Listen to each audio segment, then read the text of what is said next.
they let slip from their fingers just late. They won 2-1 at Iowa State. They lost 1-0 at TCU in a 1-1 tie. They went to double overtime against Oklahoma State. So that the tough part of the schedule for Texas. Now they get to play here at home where they've been so good this season.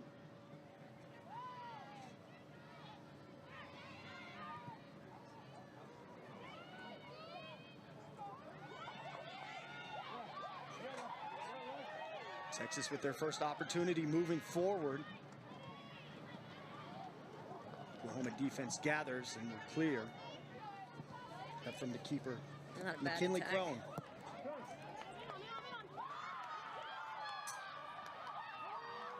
Texas moving down the right-hand side. Adams crosses it in. That one bouncing around.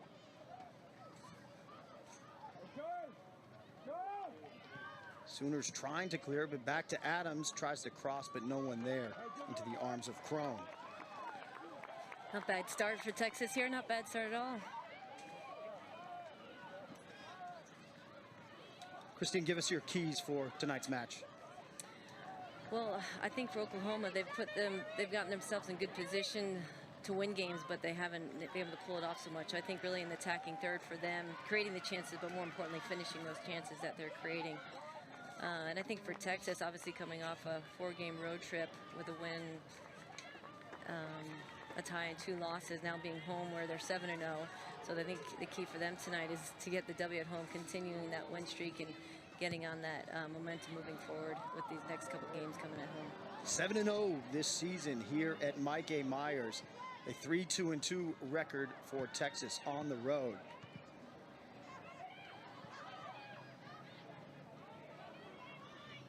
Haley Berg having a phenomenal sophomore campaign.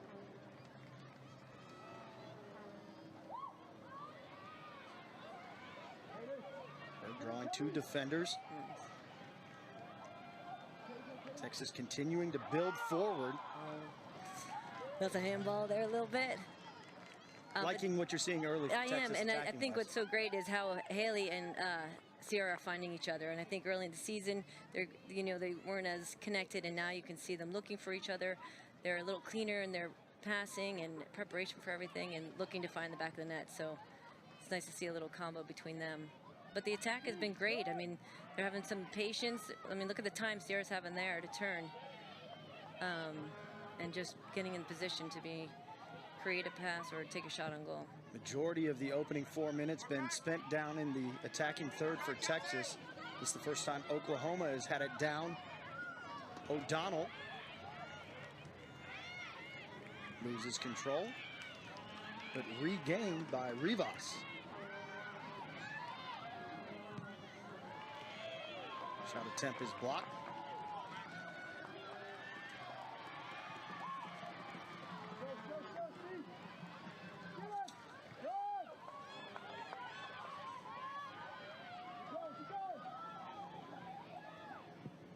Three back as the shot attempt trickles through.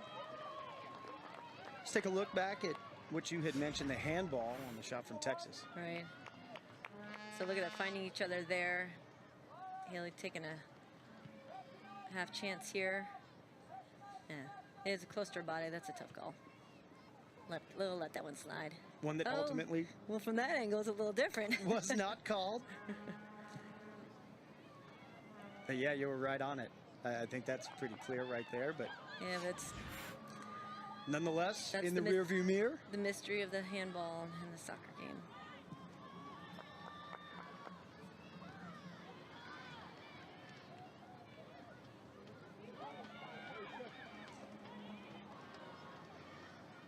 Mentioned Texas controlling this matchup historically, 13 wins. Berg has had the ball on her foot quite a bit. That one trickles past, she leaves. What a good ball in there. Cross to the far post, sent over the top. I mean, the patience that they're having, finding players. Haley Berg has a lot of space right now, so she's creating some opportunities, and that great ball back in from Alexa to McFarland. I mean, what a good look here. One-time ball and across, and McFarland gets a foot on it, but just a little too high for her. But what a nice attack by Texas. It's number 18, Mackenzie McFarland, the freshman from Coppell, Texas. Has twice been named the Big 12 Freshman of the Week, playing now in her 14th game. Has 2 goals, 4 points on the year. Texas already with 3 shots. Dominated the ball.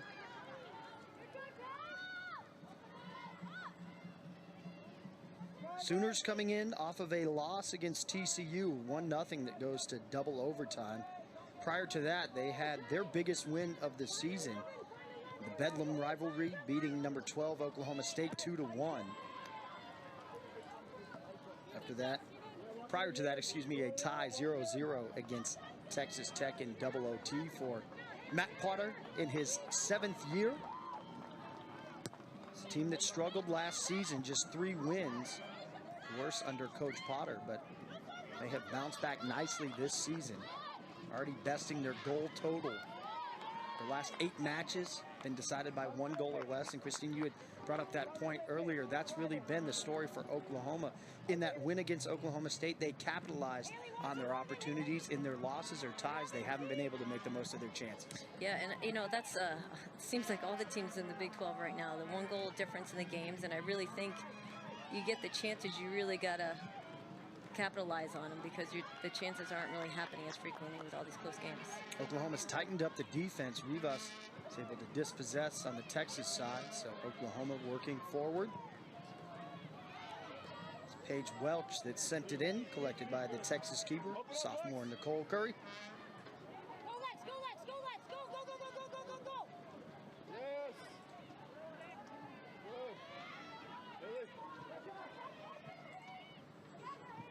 Back to Sapri.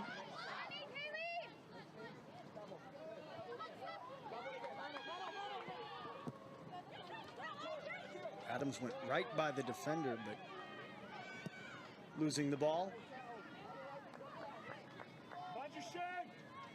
I think speed of play for both teams right now is a bit faster than I've seen in the start of games, so I think that's exciting for both sides.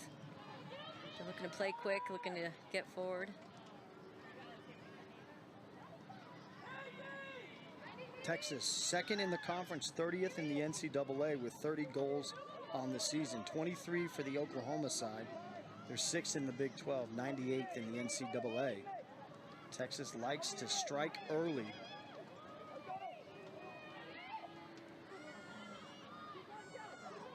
Scored first in 10 of their 14 matches. Berg leaves it in that one. Now that's a great attack. I mean, what I'm really enjoying with these players, the patience they're having on the ball, and they're looking for the runs. They're not just throwing that ball across. So if you look here, Haley does some individual flare, and she waits and she looks and she finds that seam. And what a great look! I think Sarah would like to have that one back. Hinson has been the offensive standout for Texas across their 14 games. 10 goals, 6 assists, 26 points. Those both lead the Big 12. She's 18th in the NCAA. Junior from Garland, Texas, wearing number 13 for the Burnt Orange. Room to work here. Ease it off for Berg. A little back and forth.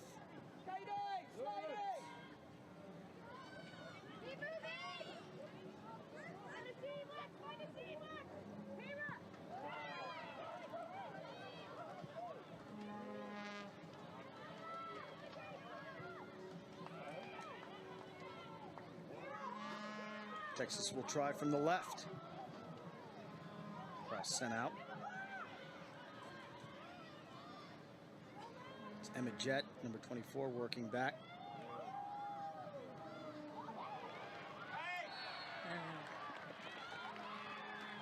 Once again, good patience. I mean, she's not playing like a freshman right now. Patience on the ball, a little individual deception there, and then drawing the foul. Real nice. And you see in Emma Jett and then also Mackenzie McFarland, just physically what a presence they provide.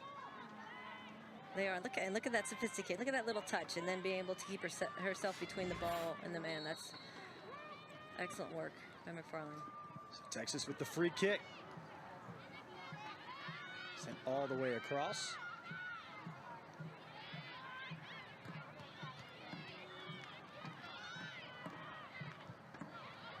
Another shot sent in, collected by Crone.